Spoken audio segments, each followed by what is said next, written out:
झारखंड विधानसभा monsoon सत्र के तीसरे दिन की कार्रवाई का विपक्ष बीजेपी ने बहिष्कार किया। बीजेपी विधायकों ने नियोजन नीति, स्थानीय नीति, विधि व्यवस्था और सुखाड़ पर सदन में चर्चा की मांग कर रहे थे।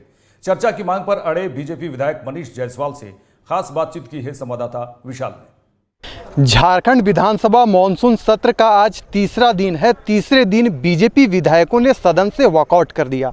इस वक्त हमारे साथ बीजेपी के विधायक मनीष जायसवाल मौजूद हैं। सर, वॉकआउट का क्या कारण है? देखिए, 3 विषय हम लोगों ने अभी तक रखे हैं इनके सामने।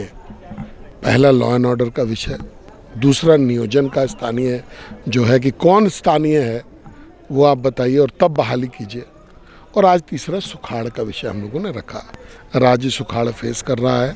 पिछले साल भी इन्होंने राहत की जो राशि थी वो 24 लाख किसानों को नहीं दिया। साथ ही साथ धान का जो क्रय हुआ है पिछले साल, उसका भी भुगतान अभी तक नहीं किया है। लोगों ने ये 3 मुख्य बातें रखी, और आप भी मानिएगा इस बात को कि इन तीनों से ज़्यादा महत्वपूर्ण विषय अभी कोई झारखंड में नहीं है। अच्छा, इसी लोकतंत्र की खूबसूरती कहें या कुछ और, कि सदन के अंदर डॉक्टर राम मनोहर लोहिया की पंक्तियां पढ़ी जा रही थी कि अगर सड़कें सुनसान हो तो संसद है आवारा हो जाएगा। लेकिन सवाल यह है कि राज्य के विषय छूट रहे हैं। जो सत्ता पक्ष है मणिपुर की घटना को लेकर चर्चा करना चाहिए। देखिए, ये ध्यान जो है भटकाने का एक सोचा समझा हुआ साजिश है, रणनीति है। इनको लगता है कि ये लोग एमपी हो गए हैं, मेंबर ऑफ पार्लियामेंट हो गए हैं, पार्लियामेंट में बोल रहे हैं, जहाँ संपूर्ण भारत का इनको बोलने का विषय है। आज यहाँ पर रेप हो रहा है, यहाँ पर महिलाओं को निर्वस्त्र किया जा रहा है, यहाँ गुंडागर्दी हो रही है, यहाँ हत्याएं हो रही हैं। आज यहाँ पर टोटल लॉलेसनेस है। इसके बारे में इनका मुंह तक नहीं खोल रहा है। आज सुभाष मुंडा का हत्या को 3 दिन हुआ, तो कल ये लोग भारी दबाव में, विपक्ष का दबाव और आपका दबाव में, ये लोग वहाँ पर पहुँचे हैं 3 दिन के बाद। आज भी उसका हत्यारों का कोई सुराग नहीं है। तो यह हत्याएं जो हो रही हैं, जो क्राइम हो रहा है, इसलिए हो रहा है कि अपराधियों का मनोबल ऊंचा है और सरकार का परफॉर्मेंस जो है वो गिरा हुआ। वो अपराधी जानते हैं कि अगर हम कोई घटना को अंजाम देंगे तो सरकार कुछ करने वाली नहीं है।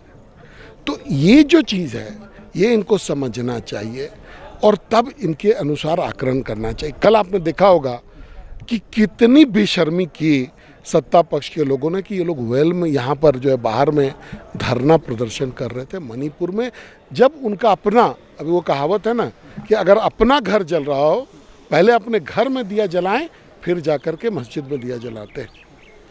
अपना घर जल रहा हो उसके बारे में आपको कुछ नहीं करना, आप चले मणिपुर की वकालत करने के लिए। सर, अंतिम सवाल आपसे यही है कि झारखंड प्रतियोगिता परीक्षा विधेयक 2023 लाया जा रहा है।